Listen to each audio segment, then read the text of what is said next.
It's 6 minutes past 11. Good morning, all. You are very welcome. I think there are some interesting topics today, especially our theme, profit drivers in the cattle industry. I think a very interesting one. And then there are 4 different topics that will be discussed. The first one is the Brahman status in the cattle industry by Paul Klein. The second and the third one is the importance or the value of the bull and bull pack. The presenter here is Dr. Christian Duff. And then the third one, also Christian, breeding cattle for the beef consumer, also very interesting. And then Rian van Wyk, it was impossible for him to attend this event this morning, but we have a voice message that we will play for you. So thank you for your presence, welcome. And Paul, let's start with you. I think Paul is well known in Namibia. I don't have to introduce him. Is there anybody that doesn't know Paul? Oh, there's 2. Well, I will introduce you later on after the presentations. Paul, thank you very much. And yeah, Paul, we really do appreciate your inputs in the cattle industry, especially in our stud industry. Welcome. Thank you, Mr. Chair. Ziggy, daar's my Engels op. From my side, thank you very much to the Brahman breeders. It's an honor, it's a pleasure to share a few ideas with you. And I tried, and I hope we could achieve that, or we achieved that, to see if I can link up with the speeches that's there to follow from this one onwards. I'm actually a meat scientist, but I would leave that to Dr. Duff. He can go into that part in more detail. I will stick to the kraal and the outside stuff. Benna, as jy nie verstaan nie, steek jou hand op. Abi, daar uit Arno se wêreld uit, hy doen goeie vertaalwerk. Abi ken Hoewe, en ek het al gehoor, hy praat 'n goeie Afrikaans. From my side, the idea is to quickly and briefly take you through the Brahman status in the country. And I have there's 2 things which I would like to highlight right at the beginning. First of all, I'm not trying to put any other breed down if there's figures and so on. That's the one part. And then I've taken a few photos from my own portfolio, but there's also other photos that I used in the presentation and just for recognition to the people who took those pictures. All right, so we were ready. Is daar 'n foto van jou ook, Andries? Inlas, bladsy 7. So jy kan maar gooi. All right, so first of all, just a summary in terms of the advantages of the Brahman breed. And I think that's the part that we have to really consider if we look at the future. There's a lot of changes that's taking place currently in the country. I will get to that later on, but if you look at the current changes in terms of slaughter infrastructure, etc., somebody made the remark the other day that apparently there's 1 or 2 of the abattoirs or feedlots in South Africa that's starting to discriminate against the Bos Indicus breeds. And this guy made the remark to say that he hoped it's not 100% true, because if you cannot include the Brahman in the Namibian cattle industry, we are going to see our gatte, all right? So you will see the hindsight, not the front side. All right, so adaptability, if we look quickly through the advantages, if you look at where we find Brahman in our country, right from Karasburg, up to the Kunini, up to the Zambezi, well adapted in all rainfall areas. The ability to control heat through the sweatlands, etc., And then I think the part that's also very, very important is the fact that whether you farm on a, let's say, fenced land, or whether you do it on a subsistence farming, animals coming in and out every day and night, the breed suits itself for that part. In terms of our disease and parasite resistance, a breed that really can handle that part due to the thick skin, loose skin, short hair, and that saves us a lot in terms of veterinary cost. Longevity, I think that's one of the most important things. If you look at, I'm traveling a lot. You asked whether the number of kilometers that I travel per year. You can take a guess, but anything between 80 and 120,000. Okay, so I see a lot of animals, and there's a lot of these animals that you will find at the older age bracket still producing. That leads to the lower replacement, and then in terms of your female herd, consistency in terms of the genetics that's on the farm. If you then look at the maternal influence, fertility, calving ease, mothering instincts, many people, to a certain extent, take that as part of temperament, but mothering instincts on the Brahman breed very strong, and I think that's one of the better traits. Then the quality of milk, economic benefits in terms of the use of graining, the reduction in financial input to produce something. If you look currently, the need, and that's either purebred or then in terms of crossbred, a crossbred currently fetching very good prices, whether it's weaners or store calves. And then in terms of your grading, age at slaughtering, where you have that bit of extra time before teething.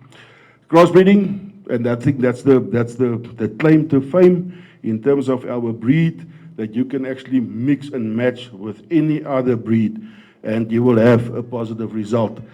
I think the critical part here, and I think that's the challenge for the next few years, is to find that suitable crossbred or crossbreed that you can take up to adhere to the current changes and to adjust to serve the market changes that's coming up. The challenges, trends that's currently there in terms of the cow herd, I think that's not a secret. In our case, the Brahman breed in the country, in one or the other form as a crossbred or as a purebred, the largest number of females, well adapted to our environment. The breed allows itself or us to chop and change to the extent that you can actually adapt for the market and then per market requirements. If we are looking at where we are heading in terms of a carcass of around about 260, with a fat grading of about 1 to a 3, confirmation of 3+, and then if you look at the niche part, if you look at what we are doing, free grazing, felt finished, grass-fed beef, that's the buzzwords that we are currently promoting, and I think that's a breed that actually leans itself very well to that part. In terms of our feed conversion, you can speak to Abby, you can speak to Mekkie. Is Rhino en jy weer omgery? Is hy weer terug? Raimo. Slaan hy nou weer 4, as jy eers moeg. All right. But if you can speak to them in terms of your feed conversions, etc. And the aim at the end of the day is to have less feed for more beef. Crossbreeding, I've listed a few. I'm not discriminating against any other of the breeds, but it's really suitable, and you can actually play around to find the one that will suit this part the best at this stage. In terms of meat quality, taste, or flavor, tenderness, marbling, and then in terms of our export and local abattoirs, I think that's a real challenge, and I think that's also the part that the abattoirs are a bit concerned about, is whether we have the capacity to supply and to maintain and sustain the current abattoir infrastructure that we have. This one, Ziggy, is only for you. If you are part of the Beesboere group, 6 o'clock in the morning, there's a few of these guys that start discussing this specific issue, and every morning there's a different definition to that. At 4 o'clock, 4:05, they start with morning. Did you get your coffee? Morning. I had my coffee. Yes, I've got biscuits. What's the definition of easy fleshing? Right. I think we can take the highlighted part, and I think that's the important part, and I think that's where the Brahman also fits in to this whole picture, is to say it's the animal's natural ability to maintain or gain weight and good body condition on less expensive or lower quality feed, which makes them more economical to keep, and that's basically it. Ziggy, so môreoggend is jy eerste. At 5 o'clock tomorrow morning, you put this one, then you say good morning, and then you say you've got coffee. Why did I leave my phone this morning? Only getting the shit yesterday. Ziggy, dis vir die grootste plesier. All right, now coming back to where do we fit in terms of the Brahman. This is just a summary. You can take it from 2019, 2021, 23, and 24. So if you think back, 19, a very dry year, exceptionally dry. We were all totally baffled by that one. We had 360 bulls on auction. 189 of those bulls were not sold. So a very large portion, about 50% of our bulls in that dry year did not sell. 20, the north got much better rain. 580 bulls on auction. Sorry, this is total bulls, not Brahman. It's total bulls. In 2020, where the north got some rain after that terrible year, 580 bulls sold, and 63 not sold. And so this curve went upwards. 22, very good rainy season, a very expensive year in terms of bull prices. Then came 23. There you can see about 1/3 of our bulls did not sell. 24, we had 700 bulls on auction, sold 570, and that's about an 80% strike rate on auction over all the breeds that we sold. Come on, Peter. All right, so then if you take Brahman, all right. The same thing here. This is just concentrating on Brahman itself. If we look at what we said in the previous slide, the total sale in 24 was about 78, so we are still at 75%. But the interesting part was Brahman in 2019, 223 bulls offered at auction, and the not sold rate was higher than the sold rate. 112 not sold, 111 sold. So the drought had a severe influence, and that was also, you could see it on all the other breeds. But then again, if you take it from 20 onwards, there's still a growth in the number of animals offered. If you look at the strike rate, 225 versus 194, 319 versus a sales number of 278, 347, 290. And then if you look at last year for the 12 months, 259 animals. Also, if you look at 23, 24, 2 dry years, not the best of grazing years, 259 offered, 193 sold at 75%. And then if you look at the average, but we will discuss the average in the next slide. Just to give you an idea of the past 2 years where we were, 310 bulls in 23, the start of the difficult time. 310 bulls offered, 102 not sold, 208 sold, at an average of 52,500, roughly, with a percentage sold around about 67. 24, 259, 193, with a price, average price over the year of 57,000 over that 193 bulls. So if you take that and you compare it sometimes to some of the other auctions, many people will turn around and say, but the Brahman is not there. But we have to consider, the next slide will indicate, or will explain that to a certain extent. If you look at the 4 biggest breeds in terms of bull sales in the country through Agra, the Brahman has a market share of roundabout. It varies a bit, but roundabout 34.8%. The next breed closest to that one, 26% market share, 18% and 17%. So these two are close to each other. There's another one. But that also explains to a certain extent why we don't have that high average prices that we have sometimes at some of the other auctions. If we take the current year, much better rainfall, much better grazing conditions, our prices at auction much better, much more stable than the previous 2 years. There were auctions during this year with 184, 65,000 averages. So the year also, it depends on the year also, what the Brahman itself is doing in terms of price at auctions. But if you are sitting with close to double the market share than the rest, that will definitely play a role in terms of the market price. If you look at this, I think that's very close to the end. I think we have to, and that's most probably our challenge, is to say we have to use the advantages of the Brahman to produce or to address the market requirements in terms of good farming practice, animal health. It offers us the benefit of age, weight, condition confirmation with the right combination, meat quality, and then also product appearance.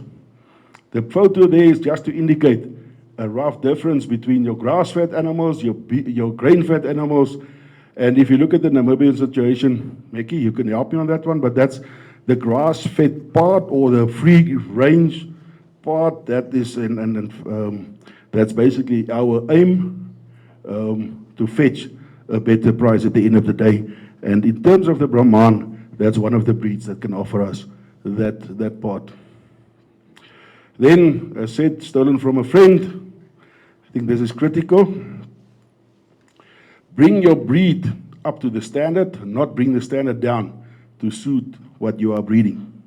And I think that's the message for the future, the near future, is to look at what we are doing, what's happening outside there, what's happening in terms of our infrastructure, where are we heading, what's the market that we want to serve, and we have to up our game to justify from our side as a producer the investment that has been made in this country. Right. That's my story. Thank you, Mr. Chair.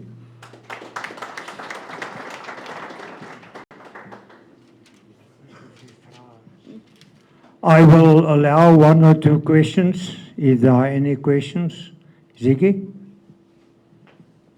I don't think I need that one. Paul, can you please go back to the advantages longevity? Just put it on the screen, please. Speak a bit up, please. Longevity, yeah. Speak a bit up.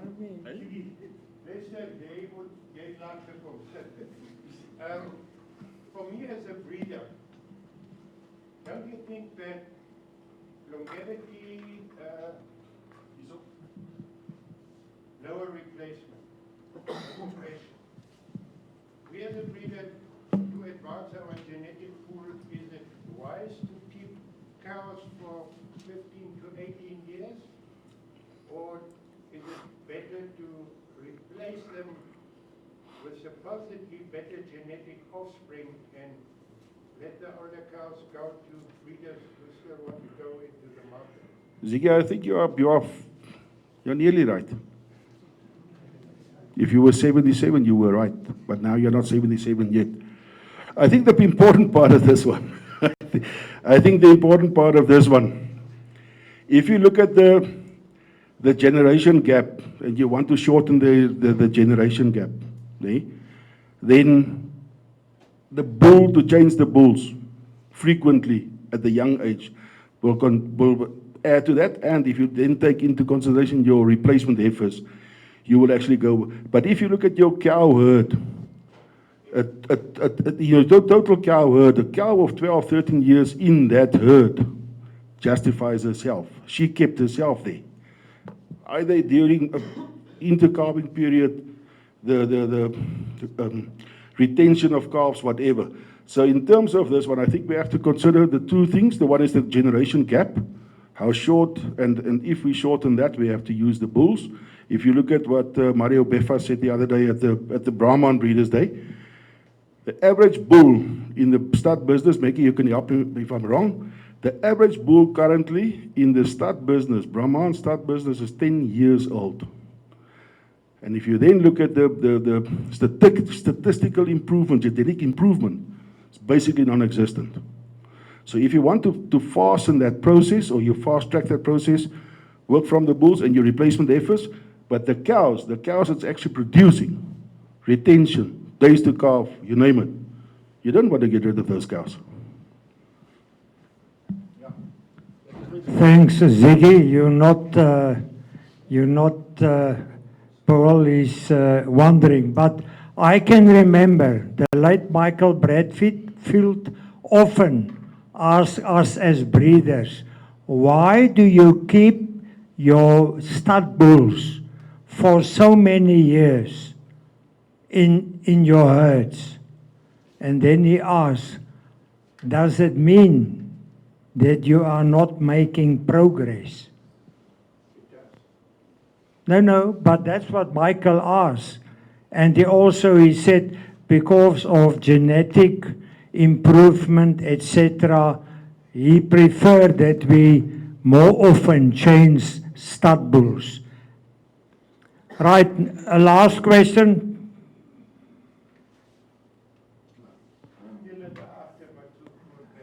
Right, Paul. Paul, thank you very much. Thank you for all your contributions once again. We do appreciate. A round of applause, please. Thank you. Right, then our next speaker.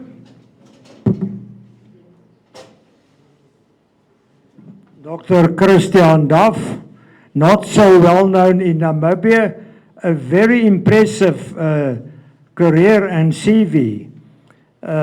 Reflects a very strong commitment to the field of genetic evaluation. He began his journey at Aubrey, where he worked for 14 years, including breed plan services and management. Then from 2014 to 2025, served at Angus, Australia. And then from 2025, you returned to Aubrey as Chief of Operations, and that's where you are. And also in the meantime, you obtain a PhD degree in livestock quantitative genetics.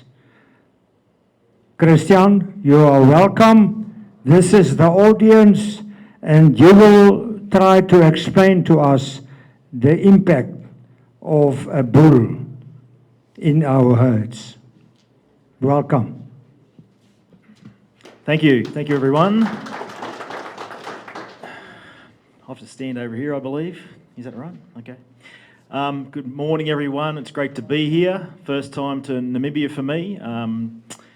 Thanks to the Namibian Brahmins for hosting me over the weekend. I stayed in a nice safari lodge and saw some really nice game, which is very different to where I come from in Australia. I didn't see one kangaroo, which was interesting. And thanks for everyone who's put in efforts. Thanks particularly to Henry Mans, who's really looked after me well, coming up from South Africa, where I've been for the last 2 weeks. Thanks for Meki for looking after me as well. And also thanks to Tanya for looking out for a lot of the logistics to get me here, which has worked really well. So it's really great being here. I understand that I'm an Australian. I'll speak with an unusual accent and too fast sometimes. So if I'm speaking too fast, just wave your hands and tell me to slow down a bit. We've got to wait for the presentation. Okay, so the presentation I want to give you today, it fits in nicely with that talk we were just having a chat about genetic progress and generation interval, we call it, to make genetic gain. But what I'm going to talk a bit about is accuracy selection, and particularly putting in a concept in your thinking about your herd, and particularly your bulls you use as a team or a pack, rather than just thinking about them as individuals. Obviously, when you go and buy a bull, like hopefully a lot of you will be doing today, this evening, you've got to think about the individual, but you also got to think about how it fits into your team of bulls and how your team of bulls are going to take your herd forward. So what I'm going to focus on today is a bit about related to breed plans. So I'm not sure if you're aware, but ABRI, the company I work for now, is the breed plan providers globally. I'll talk more about that in a second, but essentially what I'm going to use in this discussion related to the value of a bull pack is how we manage the risk around individual bulls by thinking of it on a pack basis. Essentially, I'll come back to that in more detail, but this fits into something we need to think about as cattle breeders, whether you're a stud breeder or a commercial breeder that are breeding cattle. And I'm not sure how many of you have seen this equation, but it's important to understand, and don't be scared off by an equation. It's something quite simple to understand. And it brings in the concept of generation turnaround we talked about a minute ago at the end of Paul's talk. But essentially, the amount of money you can make out of genetic progress, and genetic progress is a really powerful tool. If you make the right selection decisions and get the right genetics, you can be more productive, more efficient, and make more money. There's no doubt about that. There's a number of trials across a number of species that show us this. And hopefully, as a lot of stud breeders here, you know that, because that's your bread and butter, that's your business. So what drives genetic progress across here is these 4 factors. If you look at the 3 factors above the line, you want to increase these in regards to what you're doing in your breeding herds. You want to make good selection decisions, so you want to make good selection intensity decisions. Probably thinking about that, how do you manage that? You can think about it, you can make more intense selection decisions by selecting bulls, because you only need to select a few bulls to use, compared to in your females where you need to select more females. So you can have more intense selection in your bulls, showing the impact of those bulls genetically in your herd as well.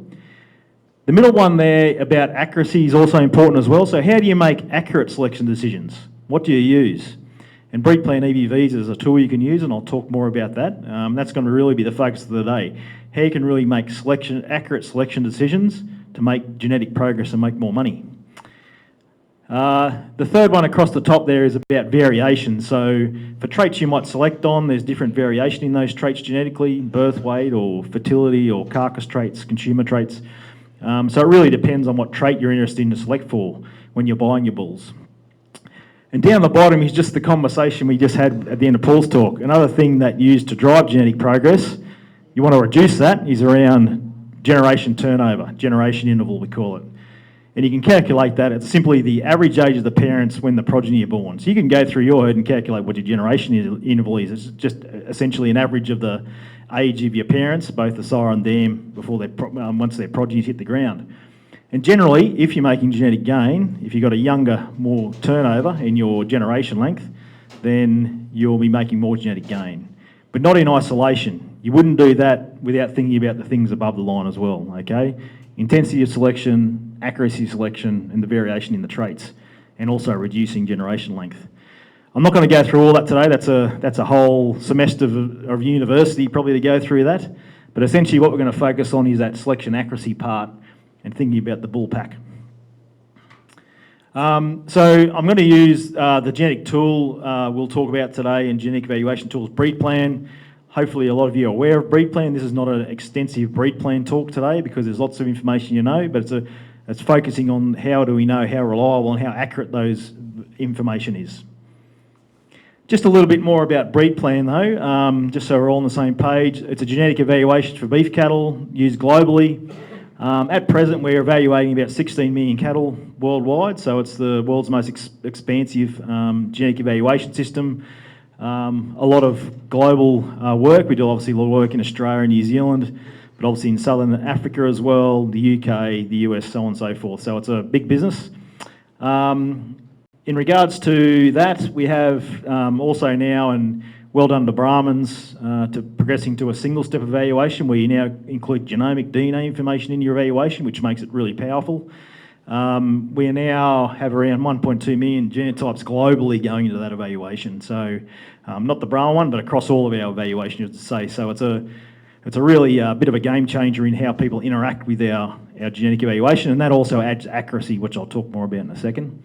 And just on a process level, we run about 60 evaluations per month for clients across the globe, so it's a big undertaking, and it's my job to have the whip out with the team and making sure they're pressing the right buttons to make it all happen, and importantly the information then flows back and goes into sale catalogues like you'll see here today. So it's an important thing.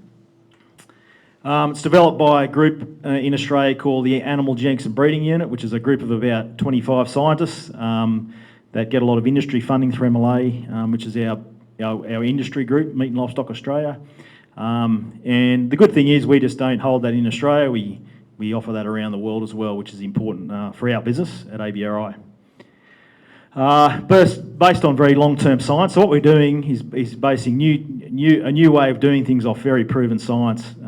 The science underpinning breed plan, some of these are more technically minded, the best linear unbiased predictor, BLUP, you might hear it as. It's been around for a long time, since the 1940s, the methodology, but it's obviously a lot more sophisticated and advanced today, but it's very proven. One thing we do at breed planning is you always evolve and add to it, so you would have seen this over the years, and I think Brahman, the Brahman evaluation going to single step using genomics is a very good example of that. And we've got lots of validation, but that's not the point of the presentation today. But essentially, if you get down to it, really what breed plan is a tool to assist you as cattle breeders to make more informed and accurate breeding decisions. Okay, that's what it all comes down to. And let's move on with the presentation to focus on that a bit more. The one thing, just to point out at this point in time, we produce CBVs for a range of traits. So you'll see in your sale catalogue today, there's quite a lot of traits there, which is really good through the Namibian Brahman evaluation. But we do lots of traits depending on what the client wants. So I won't get into all of those, but we do a broad range of traits which are important to some production systems and maybe not to others, and some breeds or some clients. Just the other thing to point out back there is the one thing that I've got in that last slide was we produce estimated breeding values. So we estimate animals' breeding values based on a range of information in the evaluation. So essentially the estimate part means that we're estimating, so we need some description of how accurate that estimate is, and that's what we'll talk about today. Oh, yeah. It's good, that'll help. So what information is used in our breed plan evaluation? Essentially, if you look at the Namibian Brahman evaluation, which is combined with South African Brahman, we're essentially pulling these sources of information. So we got our pedigree information, which we traditionally have done for a long time. We pulled in the performance of the animal's own performance and relatives, normally in contemporary groups, and a lot of other information flowing along with that. And we're now pulling in genomic information. And that's going into the breed plan evaluation to give us our estimated breeding values for a range of traits that you see printed in your catalogue. Quick, are you trying to hurry me up? Am I going too slow? We've also got genetic parameters here that go into, or won't go into today, but that's also an important part too, to understand the structure and the architecture of the traits as well genetically. But essentially this is where we get down to based on all this information flowing in, which is important. That's our single step model, which we use in the Brahman Association here. So, to get down to a point, I found this nice Namibian Brahman animal, I believe, on the internet today, on Internet Solutions. He's got a really nice set of numbers and he's got lots of progeny, so I thought he was an interesting one to talk about. Some of you might have used him in your herds potentially. But essentially across here we've got his estimated breeding values, which you then look at the trait and you compare the trait to the breed average to see whether he's above or below genetically, and then you can use that in your breeding decisions. I'm not going to talk about how to interpret EBVs today though. We can happy to talk about anyone individually about that. That's a whole other talk. What I want to talk about today though, just press the button again, is this line of numbers down here, which is the accuracy. Okay? So I really want people to understand this and then understand how we can use the bullpack approach to actually increase our accuracy in our selection decisions. So if you look at this animal here and you look across here, the accuracy ranges from relatively low number, 27, 30%, up to a pretty high number, 94% for 600-day weight. So that just means where that information is coming from. So I suspect this animal has progeny that's been weighed and measured for some of those earlier traits, which are higher accuracy, and maybe we don't have a lot of information on some of these traits like net feed intake and so on. But essentially, I just want to delve into that a bit more because it's important we understand what these values mean and how to use them in our selection decisions. So what is accuracy? As I said before, the EBV is an estimate, and what it is an estimate of an animal's true breeding value.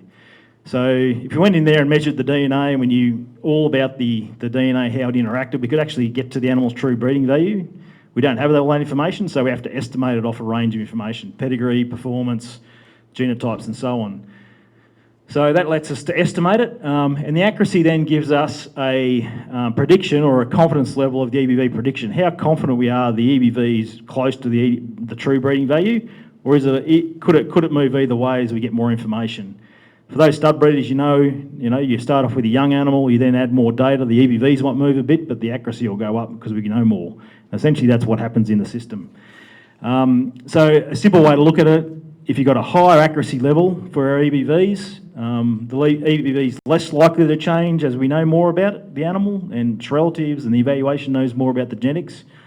If it's lower accuracy, the EBV might change more. So there's a little bit more risk about that individual EBV changing as more information feeds into it.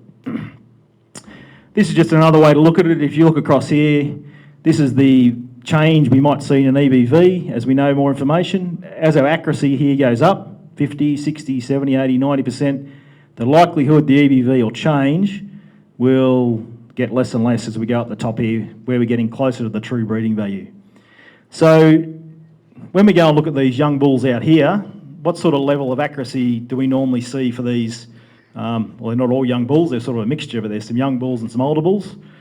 Is it sort of, do you see them down in this range, sort of here, here, or here? Where do we normally see the levels of accuracy for our bulls?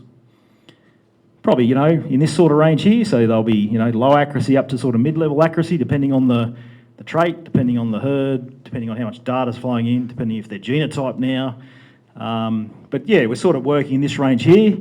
When we go to these sales, we're not generally working up in this range here because they're those sort of proven size, they've got lots of progeny. So what factors influence then the accuracy of an EBV for an animal?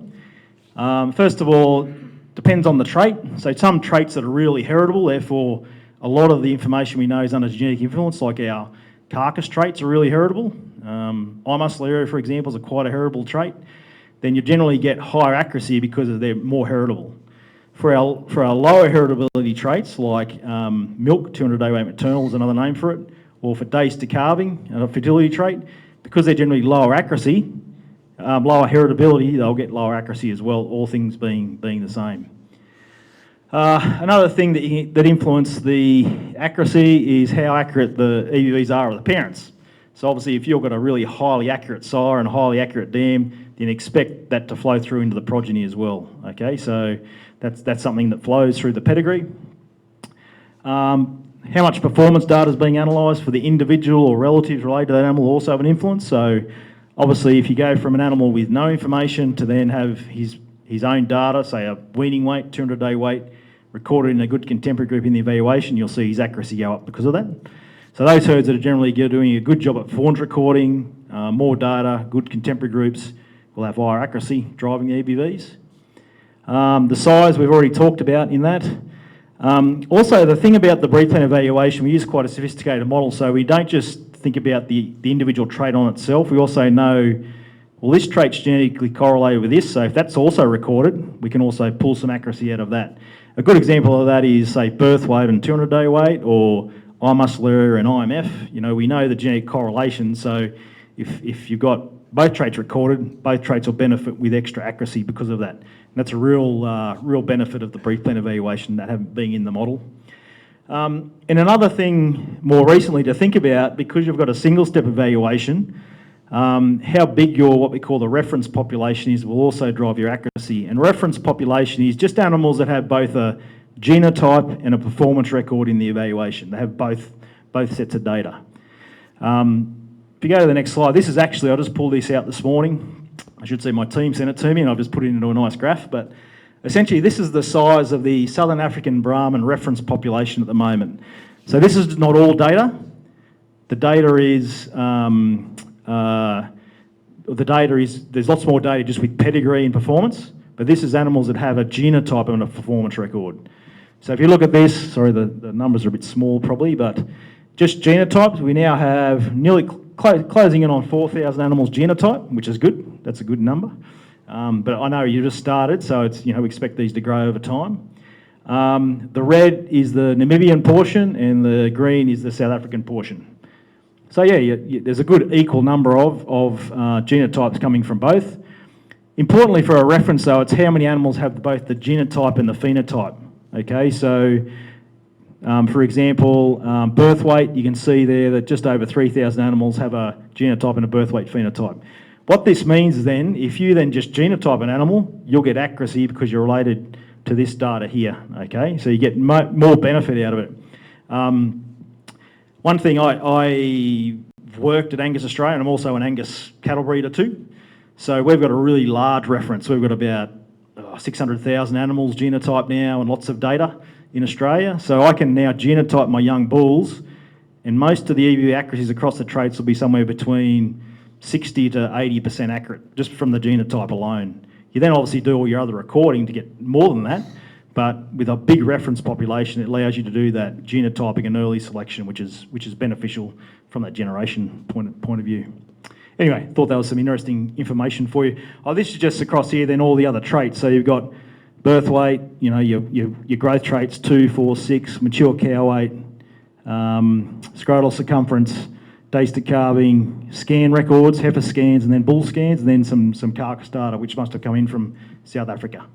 So there's a sort of a range of information across there. So this is now just getting into a little bit statistical around EBVs, and apologies to do this, but it's important you understand it. Another way to look at accuracies in relation to what we call confidence intervals. So what this means, it actually helps you understand how far an EBV could move at the extremes as more information comes back in, as a risk management sort of using EBVs in selection. So confidence interval ranges, we use these things called standard errors of estimate. Don't get too concerned about those titles, just a statistics term. And what we expect is 68% of the time, the EBV will actually fall, the true breeding value will fall between plus or minus 1 standard errors, okay, of the EBV. 95% of the time, we expect it to fall between plus or minus 2 standard errors. So an example for 600-day weight, if you had a EBV of 100 kilograms, just as a simple number, and it had 90% accuracy, then 67% of the time, or 68% of the time I should say, it would fall between 8.5 kilograms either side. So it would go from 91 to 108, and then 96% of the time we'd be sure that it would fall between 83 or 117, which is twice 8.5. Just go to the next slide, which will help explain it a bit more. This is sort of what we look at. So this could be the animal's EBV here. 68% of the time, which is most of the time, it should fall in this range. 97% of the time, it should fall in this range here, and then there's sort of extremes out here. That's just statistics for you, and that's how the breed plan evaluation works. If you go to the next slide, which will help explain it more, this is just what I pulled out. So we've got these confidence interval ranges, and this is sort of the level of accuracy you see across here. So sort of lower accuracy up to higher accuracy. If you look at 600-day weight, come along, the standard error for 90% accuracy is 8.5 kilograms. So 68% of the time would fall plus or minus either side of that. Then you double that to 95% of the time. It's just a statistical way to interpret accuracy. Don't lose too much sleep on that, but it's just important you understand the basis of where accuracy comes from.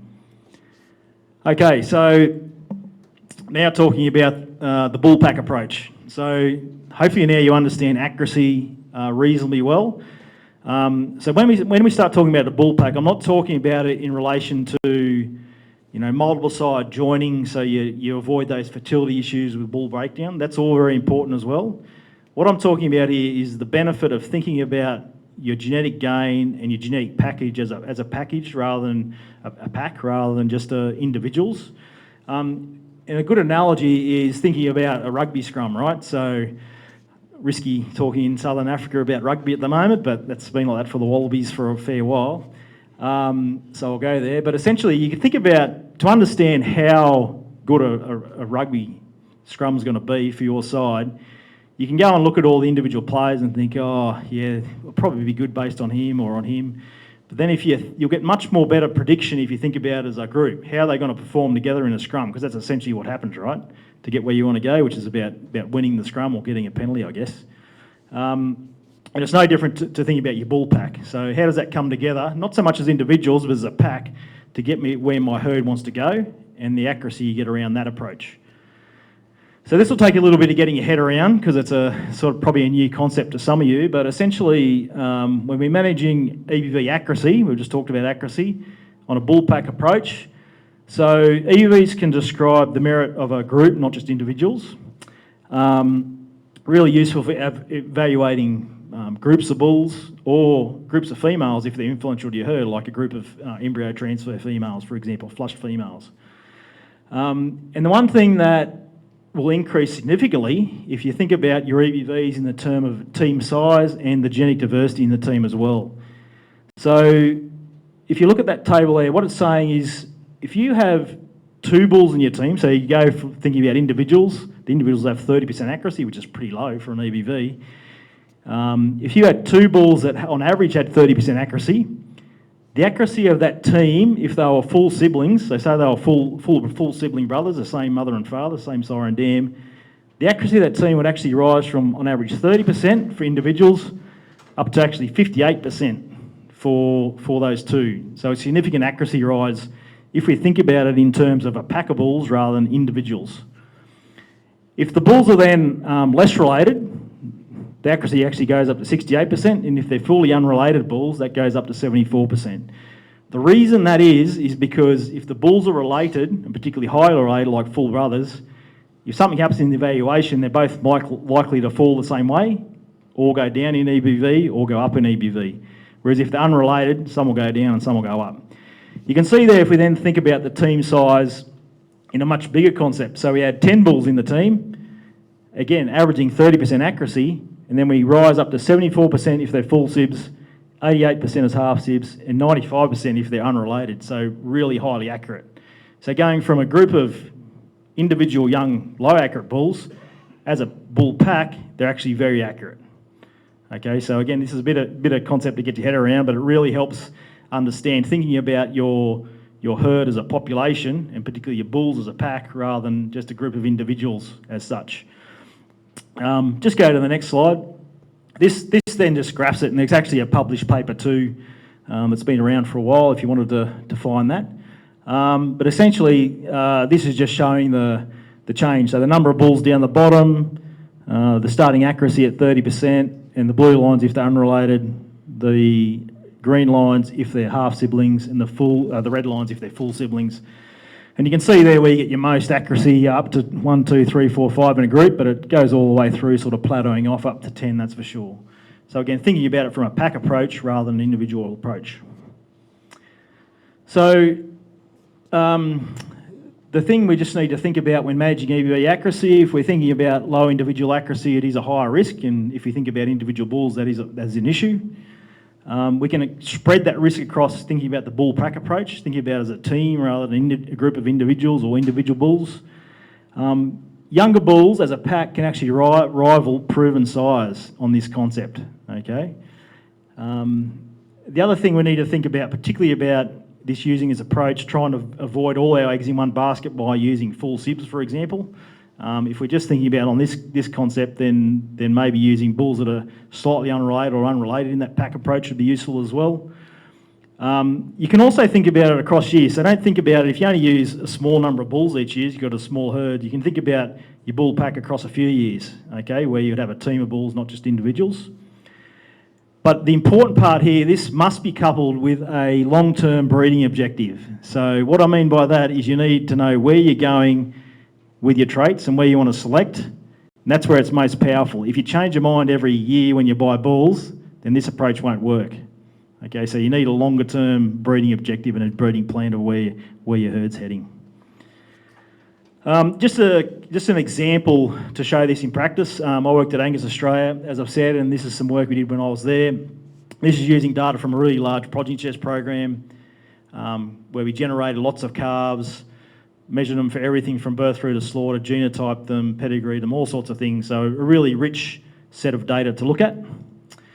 And essentially what we have here, and sorry about the small graph labels there, but essentially we had, I think there was, I don't know, what is that, 35 odd bulls used in this progeny test, and that's all the IDs listed down there. What the bars are, the red bars are when they The blue bars are when they came into the program as young bulls and we started their EBVs. Okay, that's just their EBV, 200-day weight EBV. And the red bar is when they finished, so when we actually got all the progeny in and weighed them and put them in the system.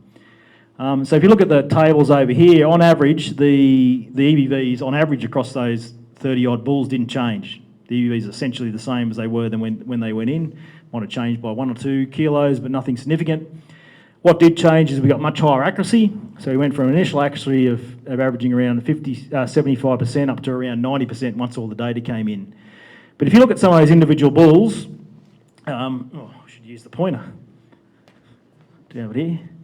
If you look at the individual bulls, some went down quite a lot. So this guy here, for example, went quite high on his 200-day weight EBV. It's ranked from highest to lowest on their starting. And then went quite low, and some bulls would have went the other way too. Some would have went the other way, but on average they didn't change, and that's what you sort of see with EBVs as more data comes in. Just go to the next slide now. This just follows that standard error sort of progression we talked about. So most animals only changed within what we expected, one standard error of that confidence intervals we talked about. So that met the expectation. And then this is just showing again the same bulls listed across the bottom and the 200-day weight EBV. This is the blue bar here is one standard error of estimate, and you can see most of the bulls only changed within that range, whereas some bulls like this one here and this one here changed above and below, but on average they stayed where we expect them to be. So what does that mean from a bull pack approach? So this helps us determine that bull pack approach. So some individuals changed more than we expected up and down, and that would have been a risky approach to think about as individuals. But this trial then looked at, if we just looked at the highest 10 bulls for birth weight and lowest 10 bulls for birth weight, this is just a schematic example. We know the EBVs here told us the high bulls were plus 6.4 kilos and the lows were 2.4 kilograms. This is in the Angus context. 4 kilograms difference in EBV, and we'd expect when we measured the progeny, we should have 2 kilograms difference, because half the EBVs come from the sire and half from the cows, which are set, okay? So essentially, when we took them through, just in this example, there was 2 kilograms difference, just showing how it should work once we actually measured the progeny. If we then look across all the traits we measured, and this is not all the traits, this is a lot of the traits, particularly the breed plan traits, you can see what the expected difference was in EBV when we looked at the top 10 and bottom 10, and then what the outcome was. So you can see there across most of the traits, nearly all of the traits there, what we predicted, we actually saw once the progeny hit the ground.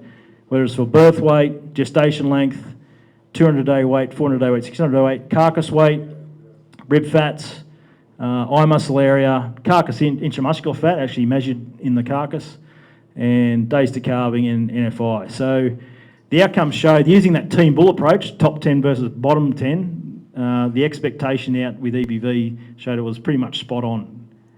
Using EBVs on, these are all young bulls going in, not high accuracy size. So that was good to see, and something we validate and test all the time. So just the take-homes from this presentation then. I've been through a lot of information there. I do apologise to put that all on you, but important to understand. So the one thing I think is really important is we should still consider to select the best set of EBVs regardless of accuracy. So even though I've been through how important accuracy is, you should also always aim to get the best set of EBVs to suit your breeding objective. That should be your number one thing to do. If you have two bulls of similar EBVs, then you can start exploring accuracy then, okay? So that's when you think, oh, well, this one's a bit more accurate, so I can go with that one. To improve accuracy, particularly if you're a stud seed stock breeder, we call them seed stock in Australia, but you call them stud over here, I believe. You can record more traits, and you can now genotype in the Brahman context because you've got single step. You can maximise contemporary group size with your data as well, so that's something you can think about, getting better quality data to drive the evaluation. You can also use genomics, as we've just talked about, to help drive accuracy as well if you're a stud breeder in the evaluation. If you're a stud or commercial breeder, you can, to help with accuracy, obviously you can source from performance recording herds, those with higher accuracy because they're collecting a lot of data, they're genotyping, all those sorts of things. That's a good approach. And you can also use the proven size, or particularly a team bull approach, particularly if you're buying young bulls. So if you think about it on that context, you'll end up with good accuracy of selection, which will help drive your genetic gain, as we showed in that breeder's equation. More information on breed plan, lots of it online and lots of it through the LRF website too, and possibly through your websites as well, the Namibian Brahman. So I'll pull up there. I've been through lots of information if you think about, and happy to take any questions, of course. Thank you.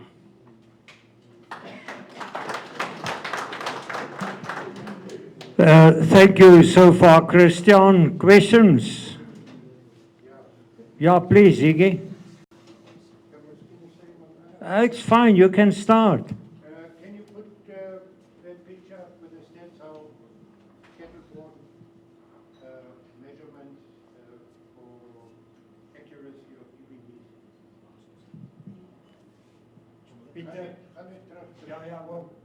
This one. Further back. More. Oh, the scrum was nice. That one. Oh, yeah. If I were to measure the EBVs for a bull, I'm not very good with this. You see, so many cattle were weighed at birth weight. And this is in the end of the story. So all these calves from that single bull are not measured for these traits here. Because we can't have thieves on the farm, we don't keep cattle that don't grow, they must leave the property. But how does that influence the EBVs of the sire that produce these cattle who are not weighed, who are not tested? Second question, maybe more to Paul's side. Since when do we do breed plan in this country? Not 85, it was a bit later. 95, 2001. Oof. Where did we fail as breeders, stud breeders, that the average for the national herd, for example, weaning weight and slaughter weight, carcass weight, did not improve? Did we fail? Does a commercial guy fail because he doesn't measure his cow herd? Where's the problem?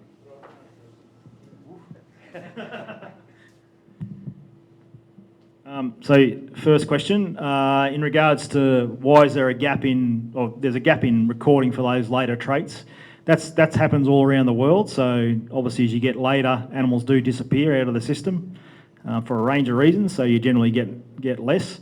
Saying that, our savvy performance, or our really focused performance recording herds know, there's value in keeping those contemporary groups around and collecting as much as possible.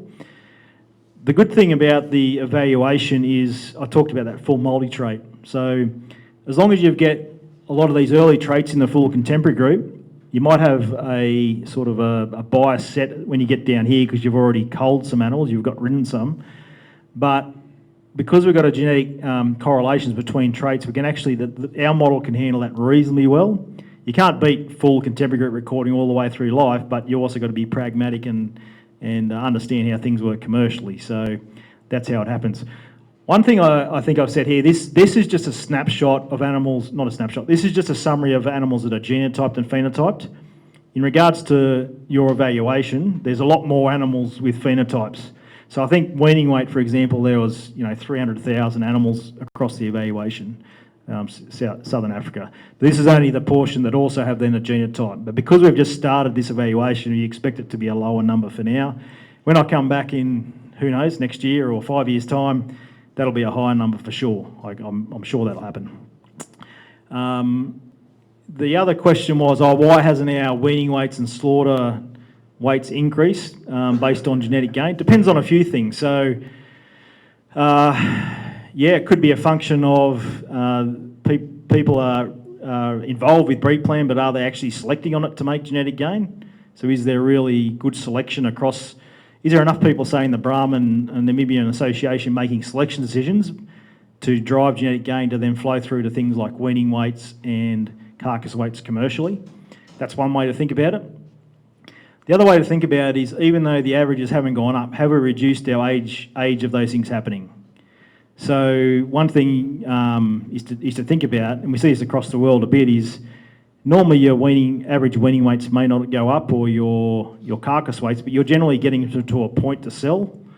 But are they getting turned off earlier, which is where there's value as well, right? And has that happened in Namibia? I'm not sure. So I know, for example, in my context, so in Australia, we sell Angus steers into the feedlots. That's what we do, right? 15 years ago, most people would have sold them into the feedlots probably at 2 years of age, and now they're selling them at 1 year of age for the same weight, because they only want them at certain weights going in, but you're having all those efficiency gains with earlier turn-off. So that could be part of the solution as well, but you know your industry much better than me. I'd be interested to hear your thoughts.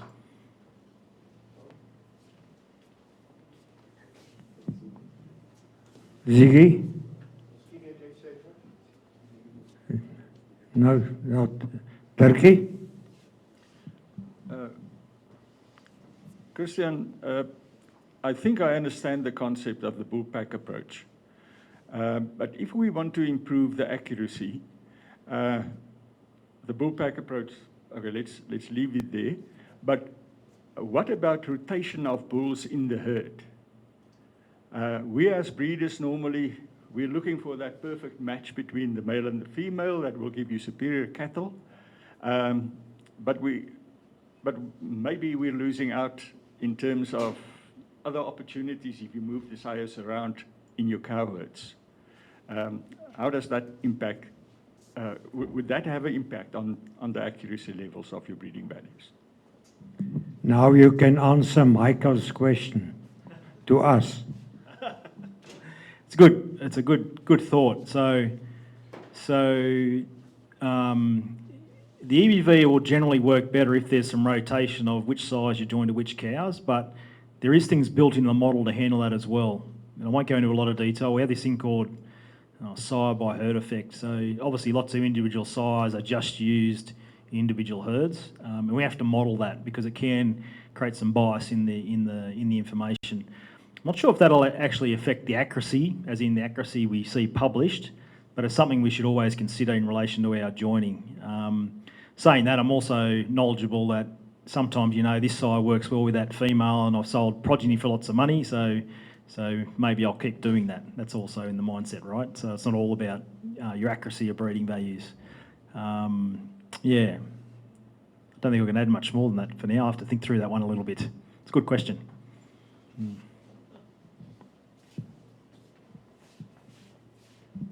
So it seems to me that's your take-home message. This question. Your take-home. Yeah, your homework. Reinhard, I can see you are ready for a question, please.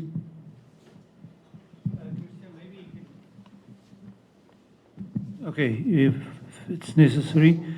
The bullpack concept idea, instead of just working with individual bulls in your bullpack, would it make scientific sense to take your 15 or 20 bulls and have an average for each trait of accuracy and an average of each trait for the EBV to determine what the composition of this bullpack should be if you need to change that? Does it make scientific sense to do that? Yes. I think that's good for everyone to do. Yep.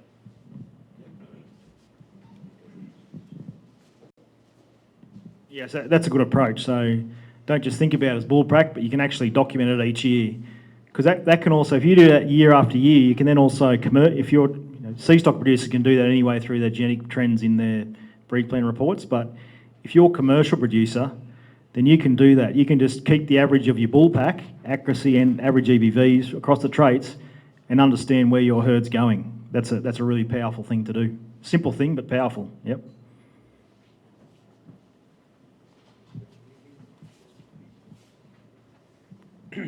Maybe another question, the last one. None. Right, thank you. Then, Christian, you will be here during lunch break, so if there are any questions, you are also welcome. In the meantime, I would like to say welcome to the Agri Forum.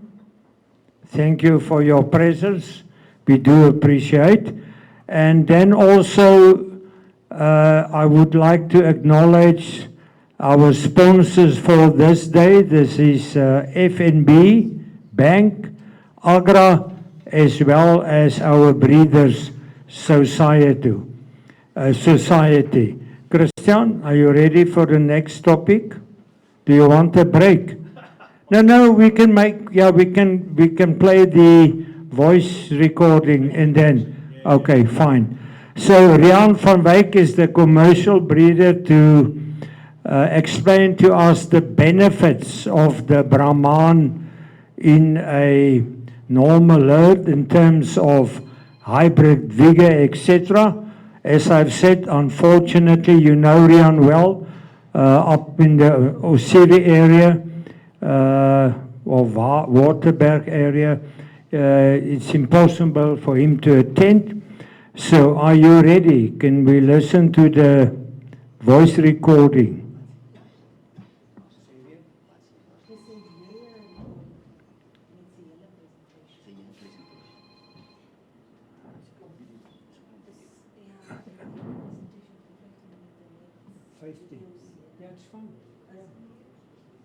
It's a presentation of 15 minutes.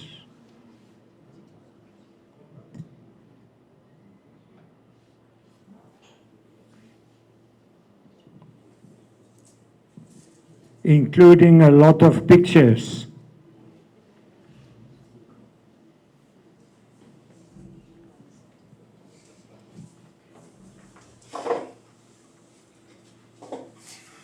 Goeiemôre of middag al die Brahman manne en dames. Ek is Rian van Wyk en ja, dankie Kobus vir die voorreg en aan die Brahman Teelers Genootskap vir die uitnodiging om 'n paar woorde met julle te deel. Van my ondervinding die laaste 30 jaar op die veilings en die beesbedryf in Namibië. Eerstens wil ek hom net sê, dis 'n groot voorreg om in Namibië te boer. Ons het vrede, maar dis 'n harde in 'n Thailand en hierso het 'n man Brahmane nodig. Dis hoekom jy hulle nodig het. So ek kan eintlik die praatjie baie vinnig maak en dan is julle almal baie lief vir my deur te sê koop 'n Brahman, 'n goeie Brahman, want jy kry slegtes ook.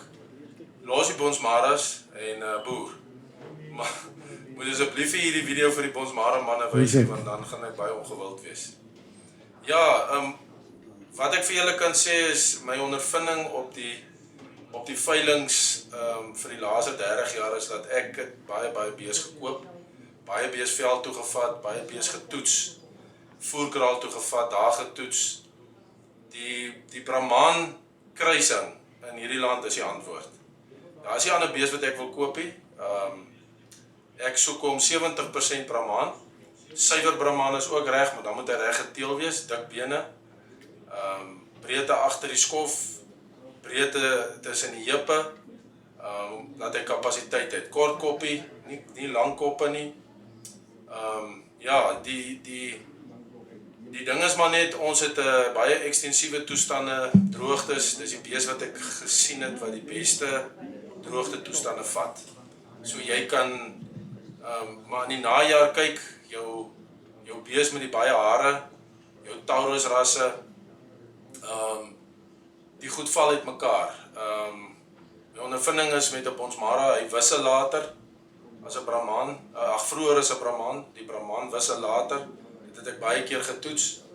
So vir my is 'n Brahman kruising, 70% Brahman kruising, Brownvee, Chabrai, Simbra, al hierdie kruising rasse is reg. 'n Bonsmara koei, dink ek is 'n goeie koei, maar jy moet 'n ander bil op as sit. Ek soek nie 'n suiwer een op haar nie.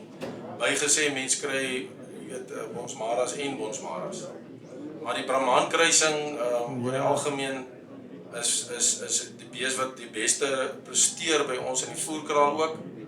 Ek het 'n paar foto's en videoetjies Christian, gaan vir Kobus vra om if you so te can't wys. sort this out, let's give them 1 minute. video If sessie not, hierso. you're already- Ek het 'n kamera en 'n selfoon daar en ek Jebo. hoop jy weet, met een van die twee werk die dinge reg. Maar ja, kom ek gaan gou-gou vir julle op my laptop net kyk, verskoon die amateuragtigheid van die ding nou. By foto nommer 1 kan julle daarso sien, dis die tipiese voerkraal beeste. As een van julle manne nou net hopelik die foto vir julle op die skerm het. Dis die tipiese voerkraal beest tipe beest wat ons wil hê in die voerkraal. Daai is oorwegend Brahman kruising. Ek sal sê 70-80% Brahman is in daai beest. Dis die manne, so moet hulle lyk. Dis die goed wat ek soek. As 'n boer daai goed teel, dan ek wat 'n koper is, wat 'n osboer is, ek koop daai beeste. Daai beeste kan droogtes vat, hulle het kapasiteit. Interessant. Ja, die voerkraal in Suid-Afrika soek nie so baie die Brahman nie. Die rede is hulle begin voer op 2.30. Die rede is hulle begin vang. Omdat hy baie gou vet aansit. Maar by ons het ek ervaar, ons sit hulle so op 320 na 350 kg in die voerkraal en dan voer ons om 70 dae. En hy's perfek vir die Namibiese en die uitvoermark. Hy het 'n bietjie baie vet dalk vir die uitvoermark, maar die Namibiese mark is baie lief vir hom. Daar's hy. So moet hulle I think we should keep the momentum, otherwise we are losing momentum. Hierdie is 'n Taurus tipe, maar hy het tog 'n gladde haar. Ook 100% reg vir die voerkraal en vir ons toestande. Die enigste ding is jy kry hom nie altyd so vet soos vir die Namibiese markie, maar jy kry hom tog mooi genoeg vir die uitvoermark. Hierdie bees wil ek hê nie. Dis moeilik om dit veel op foto's vas te lê, maar as ek by my pos Going. en kan jy duidelik die verskil in groei sien tussen hierdie tipe bees. Ek noem hulle sommer die rooi drake. Tussen hulle en jou Brahman kruisings. Okay, Dis altyd kleiner. we are back. Christian, no break for you. Go ahead, please. The next topic is breeding for the beef consumer. Breeding for the beef consumer.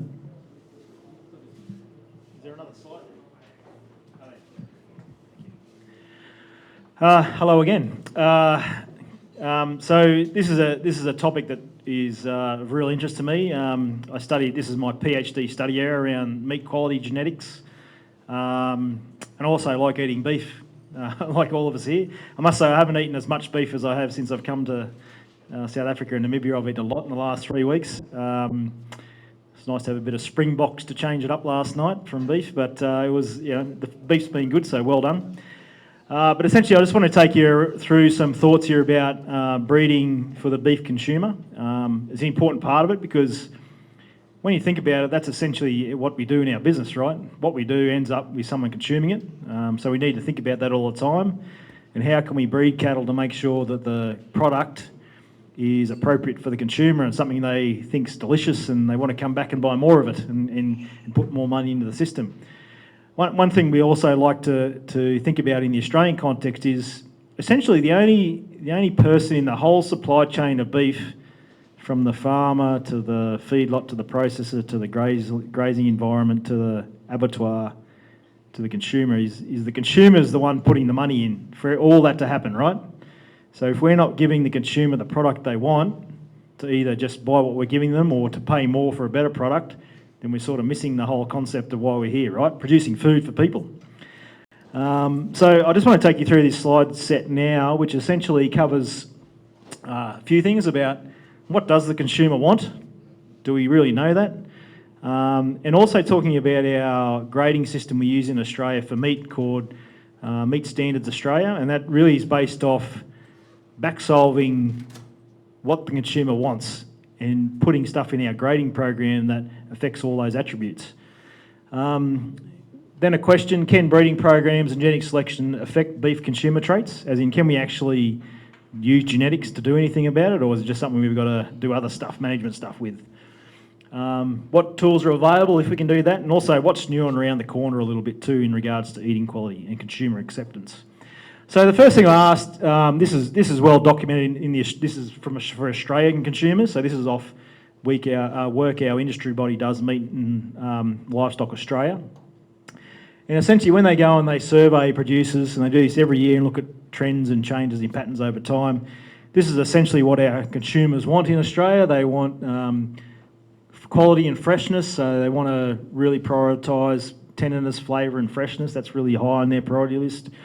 Animal welfare is also important to them, increasing importance, making sure the cattle are treated well, particularly for people that may not be familiar to farming environments and things. It's important for them in the cities. They want to make sure animals are treated well.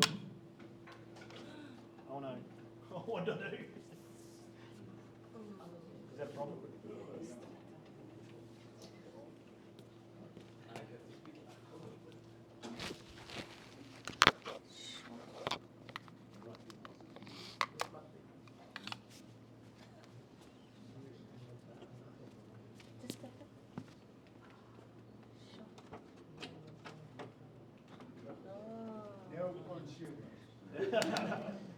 You should just go and consume some beef. Oh, That's that box, is it? oh, I think it's. Oh, We're back. Don't touch it. Sorry about that.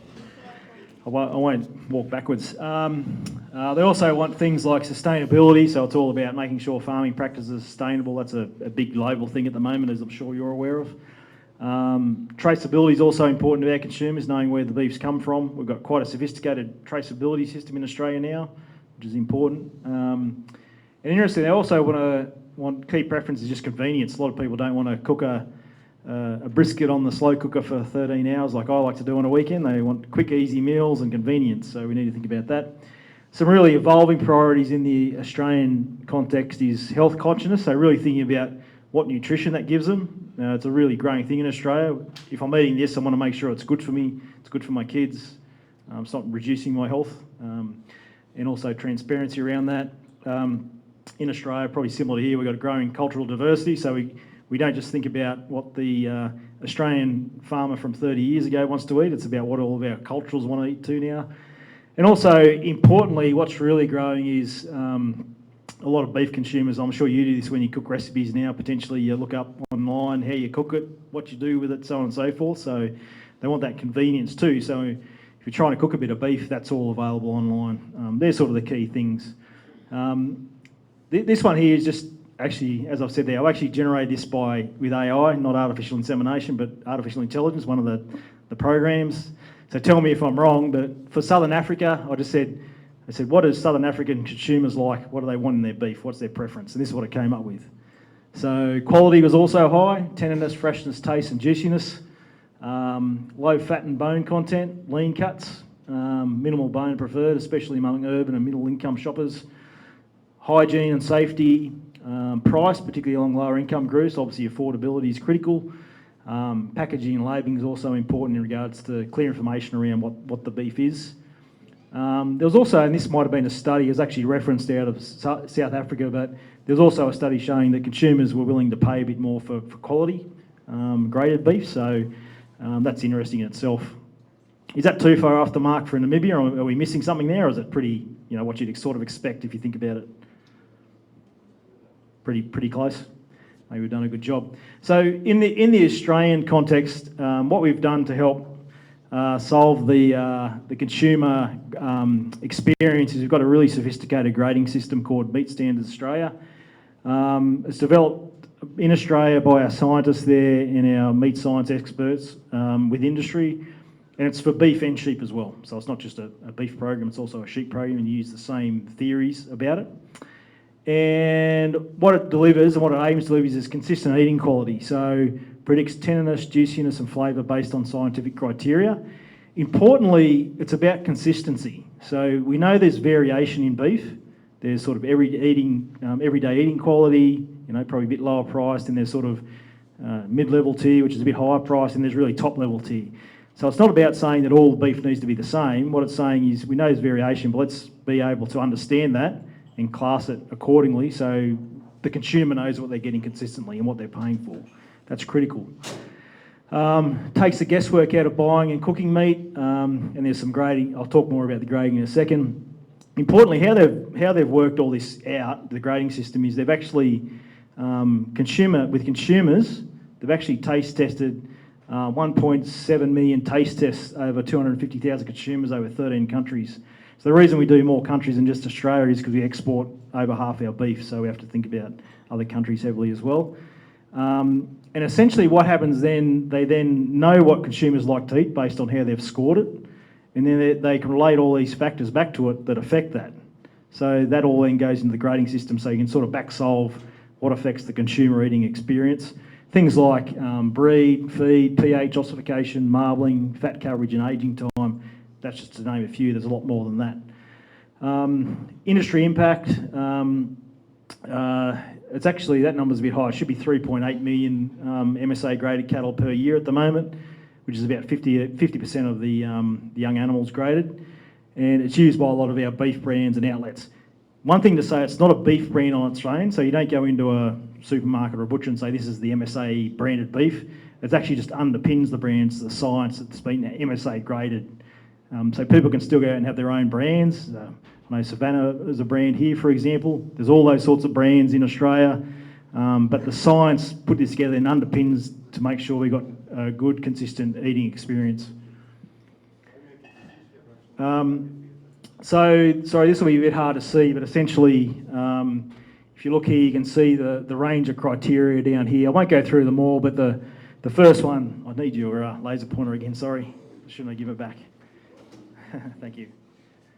So down here is all the criteria that goes into Meat Standards Australia grading system. So breed content, hormonal growth, promotant status, sex, carcass weight, ossification, which is a measure of maturity in the carcass based on the bone calcification, hanging method, whether it's hung up by the Achilles or on the H-bone, marbling, meat colour, meat pH, rib fat, fat colour, whether the animals went direct to slaughter or via a sale yard, how long the cut's been aged, what sort of cooking method will be used, and individual cuts.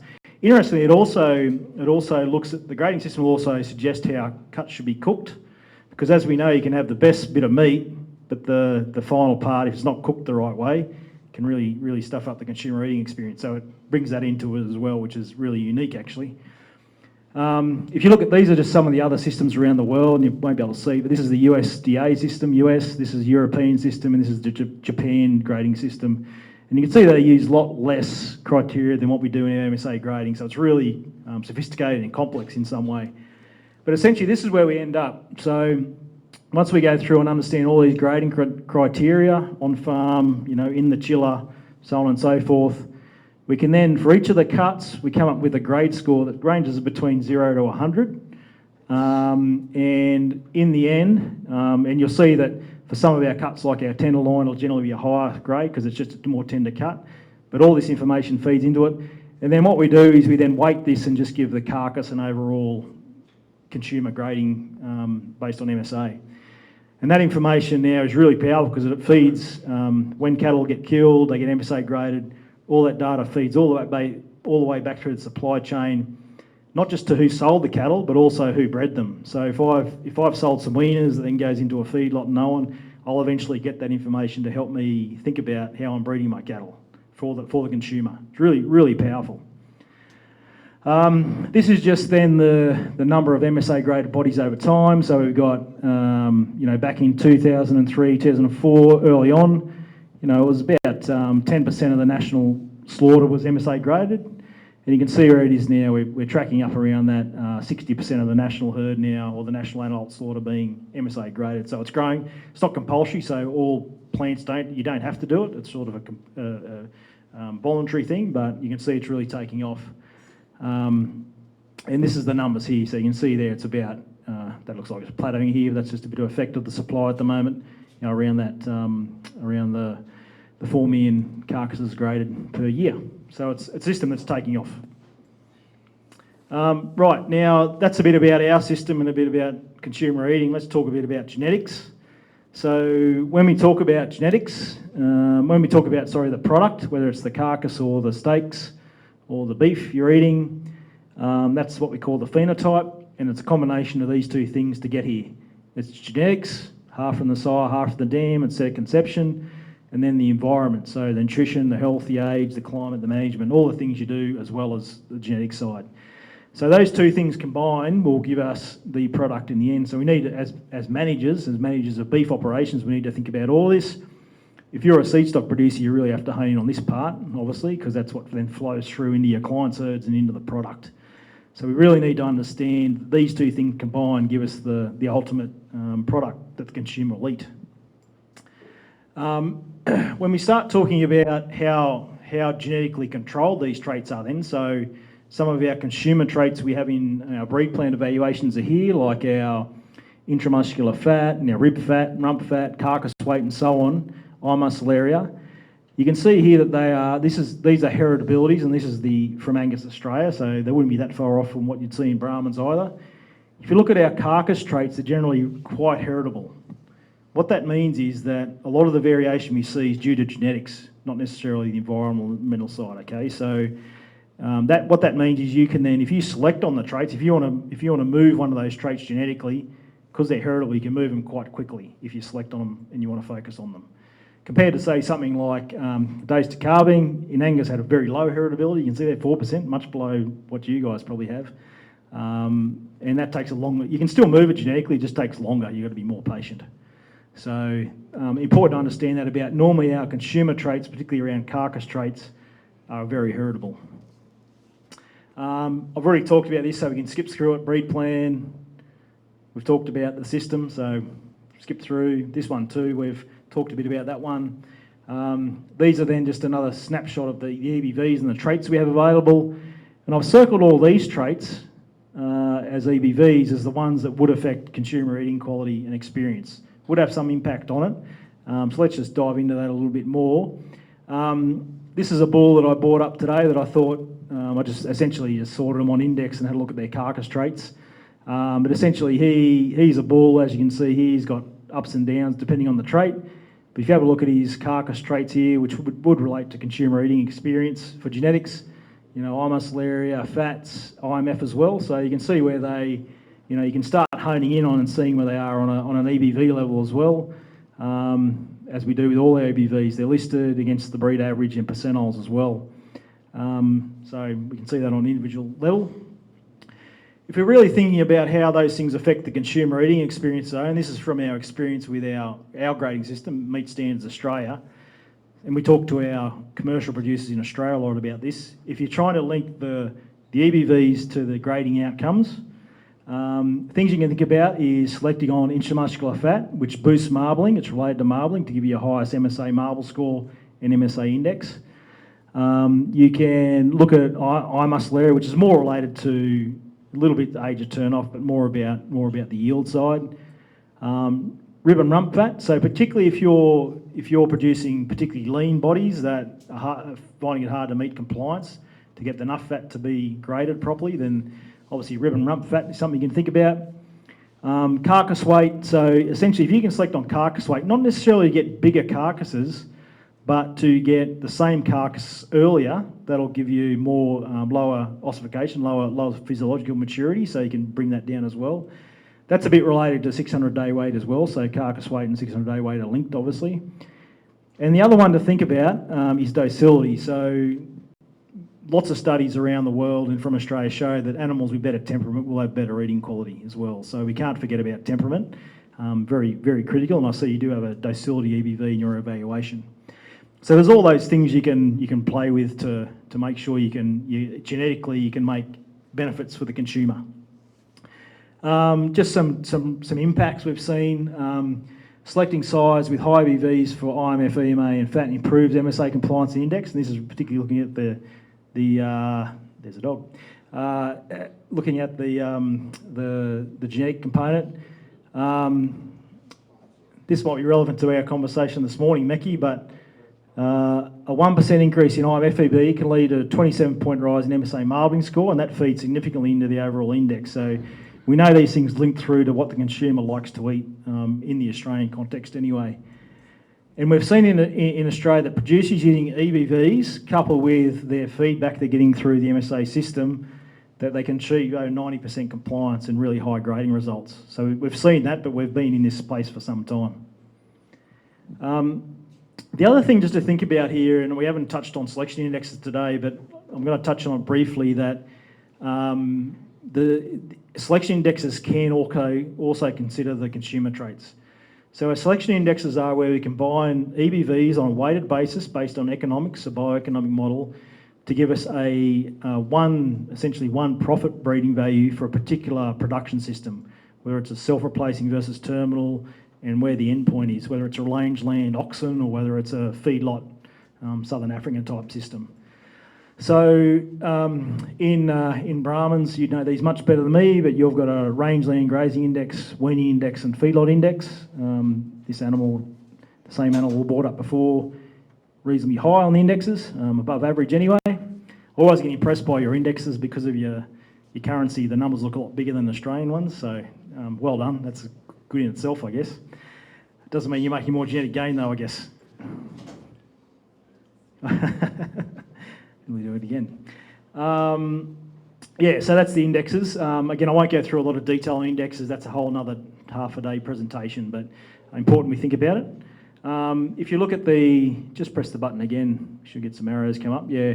So when you look at the selection indexes, just for looking at the rangeland index for Brahmans now, these things here like sale live weight, fat depth, dressing percentage, sale meat yield and marbling score is always where we start with indexes. So looking at those commercial traits, we then look at the EBVs that could affect those to then produce our indexes. And you can see here we do have weighting on these sort of traits. So this would affect ossification, earlier age of turn-off, obviously fats for compliance. This is all to do with yield. No emphasis really on marble score. And I can understand that from your production system perspective, but maybe something to think about for the future in relation to the consumer. This then is when we take those indexes and then we say, okay, if we rank Brahman size on the index, the rangeland genetic, and just select the top 10% of those to breed with, where will the traits move in the population genetically? And this is just on actually genetic standard deviation. So on the rangeland index, you'd see that your gestation length and birth weights would go down, your weights would go up a bit, days to calving would reduce significantly and higher scrotal sizes. You'd get a lot more yield, eye muscle area and retail beef yield. Your fats would stay about the same, so they wouldn't go up or down as such. So you can then think about, are the indexes doing what we want to do for the consumer as well? That's something to think about in your system. Oh, there you go. Okay, so that's explaining what we've got. Just some things to finish off on what's new and what's around the corner. So we do have another trait that we do analyse for Australian Brahmans at present called, and also Australian Angus, called shear force. And that's based on the Warner-Bratchless shear force test. I don't know if you've seen this, but it's essentially a lab way to measure how tender beef is or tough. And essentially this is a picture of it here, this young fellow here sitting in front of this machine and all these meat samples. Essentially you cook them the same way. You slice them into these little slices and then you put them through this machine here where you put them in this clamp, which is the copper part, and then you pull this blade through the bit of meat and it measures how much force it takes to pull the blade through. So if it's tender, it won't take much force. If it's tough, it'll take a lot of force. Okay, so it can measure variation in tenderness in a laboratory setting. If you go to the next slide, this is the Australian Brahman snapshot from the Internet Solutions. And you can see here we now have an EBV based on shear force. We know we've got enough data. It's heritable. It's quite heritable, like our carcass traits, around 0.35 heritability. So if you want to then use that test to make more tender meat genetically, you've got that as an EBV as well, again, thinking about the consumer. Yeah, you can see this guy, he's particularly tough. He's in the top 8th percentile of the breed, tender for shear force. So that's another thing, for the future we could think about in your context if it's of interest and we can get the data or two, of course, what we need. Just a little bit flipping on now just about the nutritional side of it. So part of my PhD was actually looking at the genetics for some nutritional traits, particularly around the fatty acids. So you might know about, saturated fats versus unsaturated fats versus polyunsaturated fats, omega-3s, omega-6s, what you'd normally see in oily fish and that sort of thing. So the interesting thing, all of those types of fatty acids are in not just Australian beef, all beef. Okay, so it doesn't matter if you're grass-fed or grain-fed or whatever, you'll have a component or a ratio of all those in there. And some of those are healthy for you. So, polyunsaturated fats and monounsaturated fats are generally healthier for you. And monounsaturated fats also give you a bit more flavour attributes, more beefy flavour, which some people like. Saturated fats, lots of documentation that can be detrimental to your health over a long period. So I looked at this from a genetic perspective, and sorry, there's going to be lots of numbers on the next slide. Just go to the next one. Yep.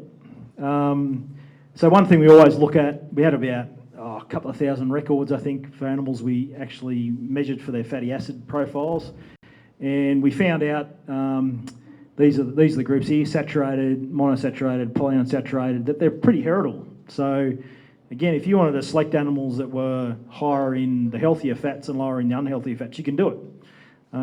There was also a related study where I looked at how it affected all the production traits. I won't go into that today, but you've got to look at it from a whole breeding perspective. But interestingly, you can start thinking about, for the future consumer, would they be willing to pay more for beef that is higher in the healthier fats as they determine, or better flavour profiles? And can we breed cattle through this sort of context to help us get there? Bit of a futuristic thing, but at least we know now it's heritable. We can probably put it in a breeding program if commercially it warrants to do so. And probably the new research on the block that we're working on now is one thing you're always better off doing is if you can measure the trait directly you want to select on, do it. Don't just do indirect things. So the direct trait here is eating quality. So one thing we're doing in Australia as well, just starting off, is this is actually the score sheet you would use if you're doing, the consumer taste tests I was talking about through MSA, the MSA grading system. Essentially, it's collecting data on the same way to then build an EBV on. And essentially, this is actually the architect of MSA, Rod Polkinghorne. He's got these meat samples he's giving around to people to test. And essentially, they score it for tenderness, juiciness, liking of flavour, overall liking, and then just sort of choose one that must be, is it unsatisfactory up to premium quality. So all that data is now being collected to look at genetically. So we know the background of the cattle, we know their contemporary groups, we know their pedigree, genotypes, so on and so forth. That's a longer term program. I don't have any information on it yet, but I suspect when I come back here in the future, we'll have some data on this to think about that from a consumer as well. Okay, finished, basically, this one last slide. So take homes, across Australian and South African and Southern African consumers and Namibian, obviously they rate eating quality as a key preference when purchasing beef. No surprise. There's lots of other things they think about, but they just want a quality product, particularly if they're paying for it. Genetic selection can be used to improve related consumer traits. They're generally quite heritable, so you can make quite a lot of change if you want to focus on them. There are a range of EBVs that are linked to those, and we're looking essentially to can we develop more EBVs and more information, more research to help us understand that more. So there's a lot going on in that space, but you've already got some information there now you can start working on from a selection perspective. That's it.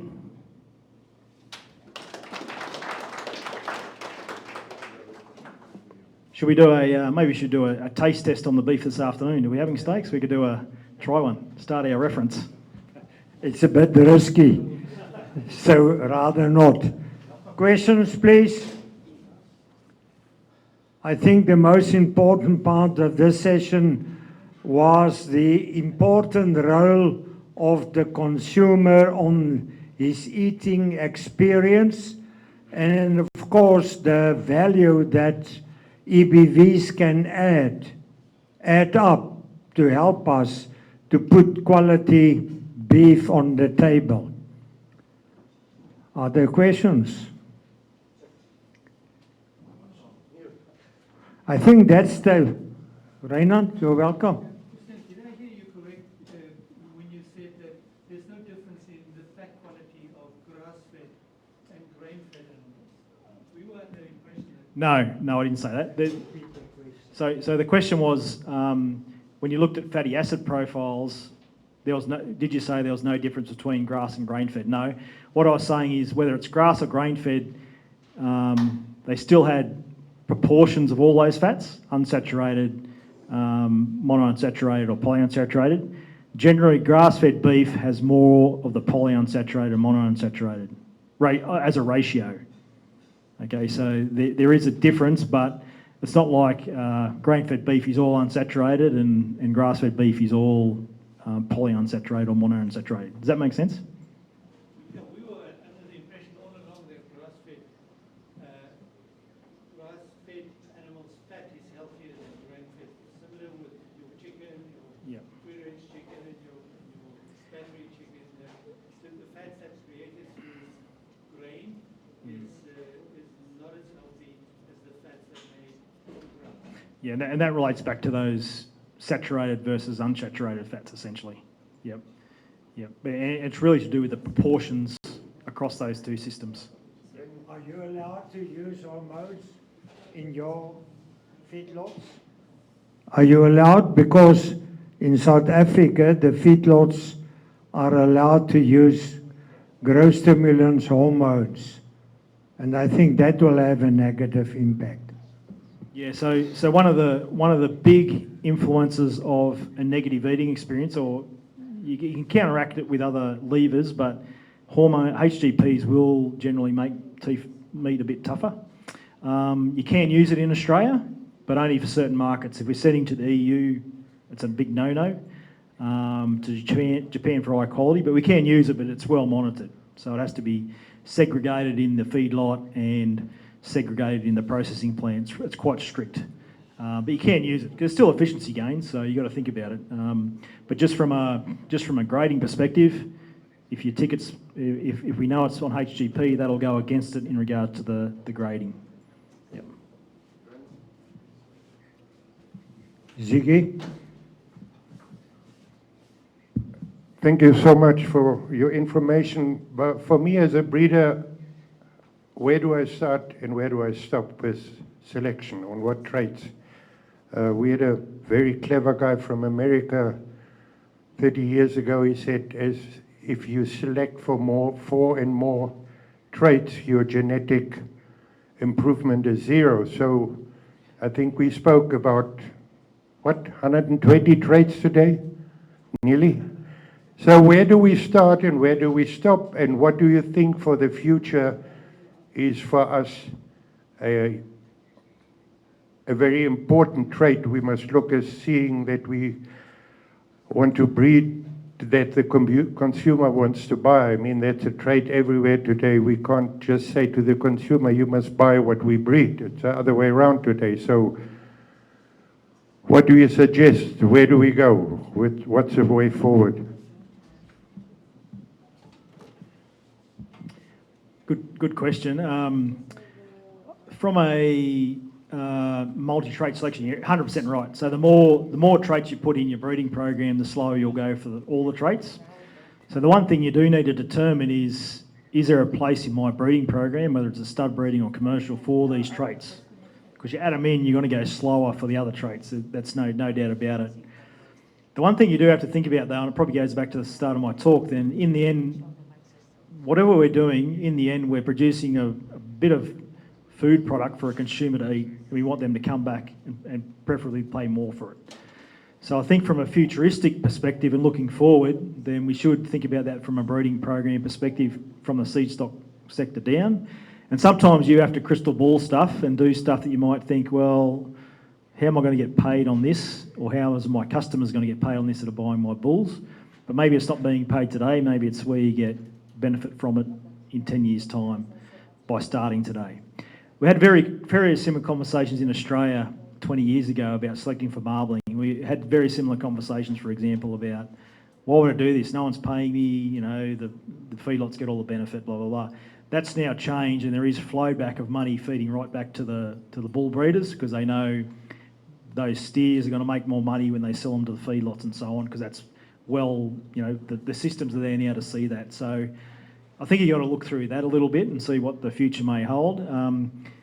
If there were some individual things just to look at, I think from a breeding program perspective, what you could do now, I think one thing could be just trying to get earlier turn-off through the system. So I know your seasonal conditions really dictate how you can turn animals off, but can you actually, one thing that really affects the eating quality is having lower ossification or younger animals essentially. So can you push animals through the system quicker, just from an age perspective? The other thing is, could you, and this is a little bit controversial, start looking at building a little bit of IMF and marbling into your selection as well? You've got the information there now. You have reasonable spread. I had a look at it with Mickey this morning. You could make some changes. But that would sometime maybe come at the cost of some other traits. So it would be a real balancing act. If you build it into a selection index, even better. So another thing you could do is put a bit more weighting on some of those traits in your selection indexes, and that would then just naturally happen if people are using selection indexes in selection as well. Good questions. But then, of course, your classification system should also support these and pay more for. Yeah, look, if the classification system that the government controls or the branded product that's buying your beef in the end has pull through, so that's what they've got, that's going to help too, right? So, and there's money attached to it. But sometimes that takes a long time to come. You need to start thinking, if it is going to come, then I need to start breeding those cattle now to get there. Because it takes time. That's exactly the case in Namibia. The Brahman breeders, we are talking about the new classification system, I believe, for over 20 years. Paul is currently a representative on the meat board, so there's nothing going on there, Paul. Not yet, so that is our problem. Right, the last question. Going on. Would you like to try again? Okay, but before you go, Christian, a small token of appreciation. We can't give you biltong or boerewors because they will lock you up. I know how serious is the security at Australia. Thank you very, very much. Let's try a last chance.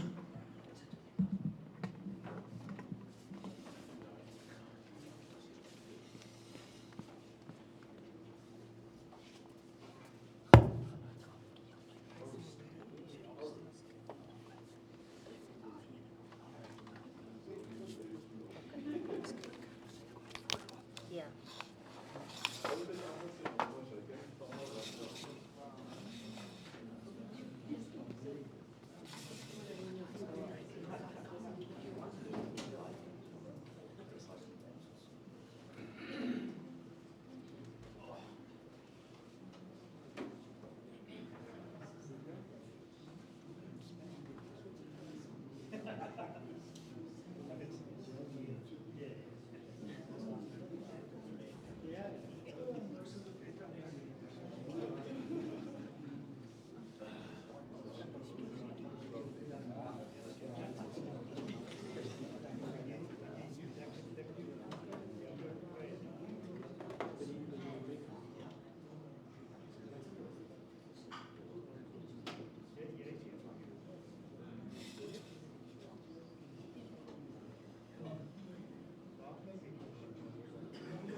Streaming laptop there.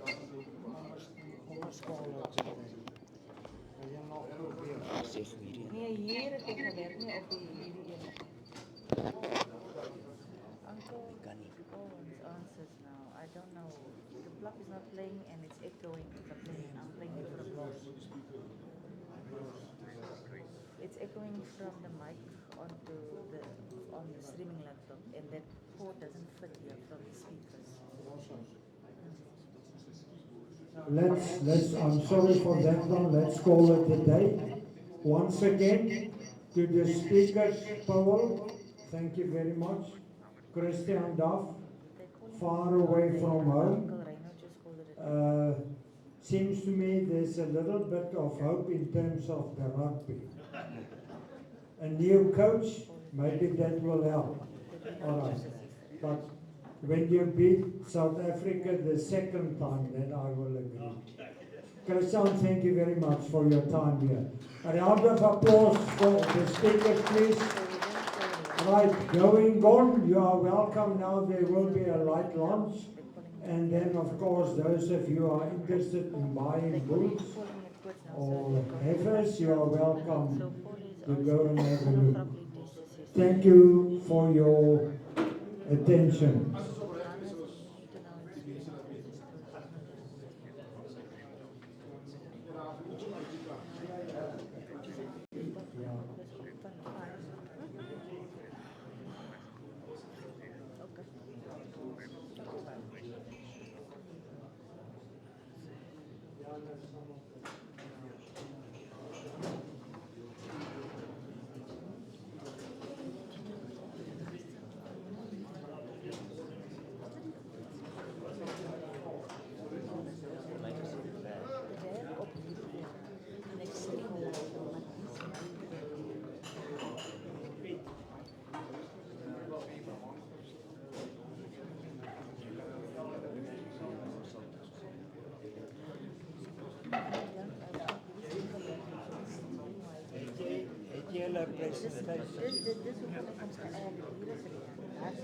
Sal jy maak net seker jy kry dit. Werk ook online, dis ons gekyk het toe Paul hom hier is.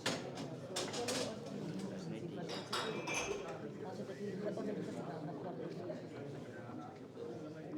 De economische is nog de eerste keer opgesteld.